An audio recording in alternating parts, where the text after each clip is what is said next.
मुंबई के निकट वज्रेश्वरी में 2 दिन का कात्यायनी कुंभ विवाह शिविर संपन्न होने जा रहा है। इसमें विवाहित जीवन की बाधाएं, विवाह में देरी, पति पत्नी में अनबन, इस तरह की समस्याओं को नष्ट करने के लिए साधना संपन्न करवाई जा रही है। इसमें 1.25 लाख से लेकर 5 लाख मंत्र तक का जप और हवन होता है। अगर आप इस साधना में भाग लेना चाहते हैं तो नीचे डिस्क्रिप्शन में लिंक दिया है, वहां से फॉर्म भर सकते हैं। मुंबई के निकट माता बगलामुखी मंदिर के निर्माण के लिए आपके सहयोग की अपेक्षा रखते हैं। अगर आप सहयोग करना चाहते हैं तो पेटीएम, बैंक ट्रांसफर या यूपीआई से दान कर सकते हैं और ये दान इनकम टैक्स में आयकर धारा 80G के अंतर्गत टैक्स में छूट का लाभ ले सकते हैं। इसके बारे में अधिक जानकारी नीचे डिस्क्रिप्शन में दी गई है। नमस्कार, दिव्य योगासन की तरफ से आपका हार्दिक स्वागत है। आज हम षष्ठी भैरव की चर्चा करेंगे, जानने की कोशिश करेंगे कि षष्ठी भैरव का जाप, षष्ठी भैरव की आराधना क्यों की जाती है, किस लिए की जाती है। हम इस कलयुग में षष्ठी भैरव के उपासना से क्या क्या लाभ प्राप्त कर सकते हैं, इस बारे में जानने की कोशिश करेंगे। जीवन में बहुत से प्रकार के सुख होते हैं, उसमें से एक सुख है संतान सुख। एक पारिवारिक जीवन में जो पूर्णता तभी आती है जब संतान प्राप्ति होती है। यूं कहें कि पति पत्नी के जीवन में पूर्णता तभी आती है जब उन्हें संतान की प्राप्ति होती है। संतान सुख उनके जीवन को पूर्णता प्रदान करता है। यूं कह सकते हैं कि उनका पारिवारिक जीवन एक पूरा होता है। और अगर किसी भी कारण से, किसी भी दोष की वजह से संतान सुख की प्राप्ति नहीं हो रही है तो आपके पास सब कुछ हो, फिर भी आप अपने आप को अधूरा महसूस करेंगे। कुछ भी हो, कितने भी प्रकार का भौतिक सुख हो, कैसा भी सुख हो, लेकिन आप अपने आप को अधूरा महसूस करेंगे, क्योंकि बिना संतान सुख परिवार में पूर्णता आती ही नहीं, पूरा परिवार बनता ही नहीं। अब चाहे दोष कारण हो, चाहे कोई और अड़चन हो, शारीरिक समस्या कारण हो, हर व्यक्ति चाहता है कि उनकी संतान से संबंधित इच्छा पूरी हो। सिर्फ संतान से संबंधित इच्छा ही नहीं, बल्कि गुणवान संतान की प्राप्ति हो। नेक, चतुर, विद्वान, ऐसे संतान की प्राप्ति की कामना हर माँ बाप करते हैं। बुरा से बुरा माँ बाप भी हो तो भी वो अपने बच्चों में अच्छे गुण की कामना ही करता है। ऐसे में क्या उसकी इच्छा पूरी होती है? वो उसके लिए प्रयत्न करता है। ऐसे माँ बाप के लिए इस तरह की साधना के बारे में कहा गया है। जो लोग षष्ठी भैरव के उपासक होते हैं, उनके जीवन में संतान से संबंधित कभी भी दुखद समाचार कभी नहीं मिलते। क्योंकि अगर आपके पास संतान योग है, संतान की प्राप्ति है, संतान सुख है, लेकिन संतान किसी गलत संगत में पड़ गया है तो क्या आप सुखी माने जाओगे? संतान बुरी संगत में है तो क्या आप सुखी माने जाओगे? संतान दुनिया भर की नशा करता है, दुनिया भर के व्यसन उसके अंदर हैं, तो क्या आप खुश होंगे? ऐसे लोगों के लिए आपको षष्ठी भैरव की साधना करनी चाहिए। आप षष्ठी का मतलब समझ लीजिए। एक बच्चा जब पैदा होता है तो छठे दिन उनका नामकरण संस्कार किया जाता है। इनका दूसरा नाम है छठ मैया, छठ माता। पूरा बिहार इनकी उपासना करता है, पुत्र सुख के लिए, पुत्र प्राप्ति के लिए, संतान सुख के लिए, संतान प्राप्ति के लिए, क्योंकि इनके बिना पूर्णता आती ही नहीं। तो इनका जो नाम है छठ मैया भी कहते हैं या षष्ठी भी कहते हैं। जो लोग छठ मैया के उपासक होते हैं, साधना करते हैं, पूजा करते हैं, मैं उनकी बात करता हूं कि इतनी पूजा करने के बाद, इतनी आराधना करने के बाद भी अगर आपको लाभ नहीं मिल रहा है या मनोवांछित लाभ नहीं मिल रहा है, इसका मतलब है कहीं तो कुछ तो हमसे गलती हुई है, कुछ तो हमसे छूट गया है। ऐसे लोगों को मैं कहना चाहता हूं तो षष्ठी भैरव की उपासना करनी चाहिए। माता छठ मैया की पूजा करने के पहले षष्ठी भैरव की उपासना करना चाहिए।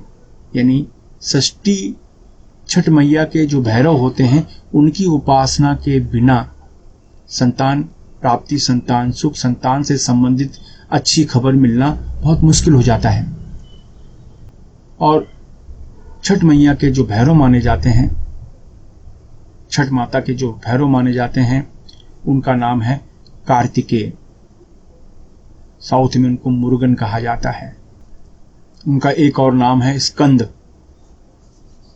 बिना स्कंद का नाम लिए, बिना कार्तिकेय का नाम लिए, बिना मुरुगन का नाम लिए आप छठ मैया की उपासना कर रहे हैं तो आप अपना समय, टाइम बहुत डालने के बाद भी आपको जो उसका रिजल्ट मिलेगा वो ना के बराबर मिलेगा।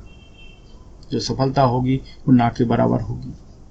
इसलिए जो छठ मैया के उपासक हैं, छठ माता के उपासक हैं, उनको याद रखना चाहिए कि जब तक छठ माता के भैरव का नाम न लें तब तक आपको लाभ नहीं मिलेगा। उनके भैरव का नाम है कार्तिकेय या स्कंद। आज हम उन्हीं की साधना कैसे करें इस बारे में जानने की कोशिश करते हैं, क्योंकि स्कंद जो है, कार्तिकेय यही कार्य करते हैं। छठ मैया के साथ जब भगवान कार्तिकेय का नाम लिया जाता है, स्कंद का नाम लिया जाता है, तो संतान संबंधी जितनी भी प्रकार की इच्छाएं होती हैं वो सब कुछ पूर्ण होनी शुरू हो जाती है।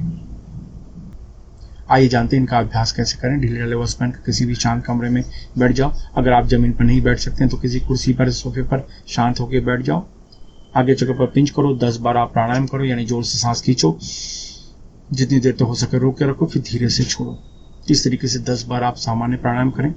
ये प्राणायाम करने के बाद षष्ठी भैरव मंत्र, ओम ह्रीं षष्ठी देवे सर्वमंगलकार्य सिद्धये क्लीं श्रीं स्कंदाय फट। ओम ह्रीं षष्ठी देवे सर्वमंगलकार्य सिद्धये क्लीं श्रीं स्कंदाय फट।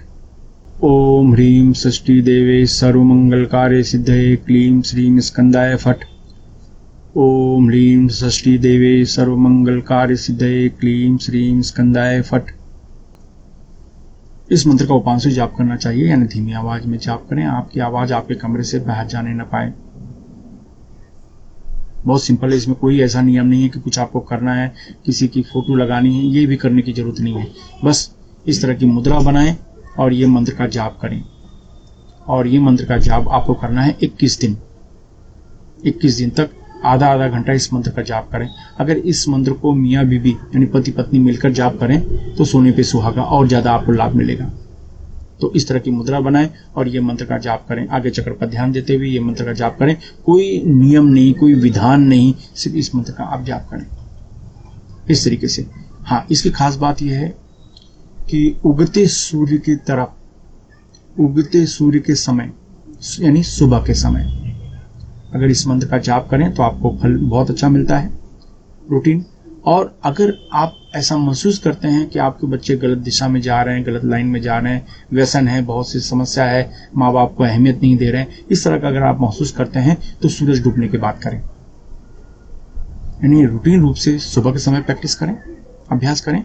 अगर आप अड़चन महसूस कर रहे हैं बच्चों से लेकर, तो आप सूरज डूबने के बाद इस मंत्र का अभ्यास करें। 21 दिन का ये अभ्यास है। 22वें दिन किसी को फल या भोजन का आप दान कर दें। पैसे दान न करें। पैसे दान करना है किसी मंदिर की दान पेटी में आप दान कर दें। कुंवारी कन्या को भोजन कराएंगे, बहुत बहुत बहुत शुभ रहेगा। तो याद रखें, आधा घंटा मंत्र का जाप करना है इस तरह की मुद्रा के साथ।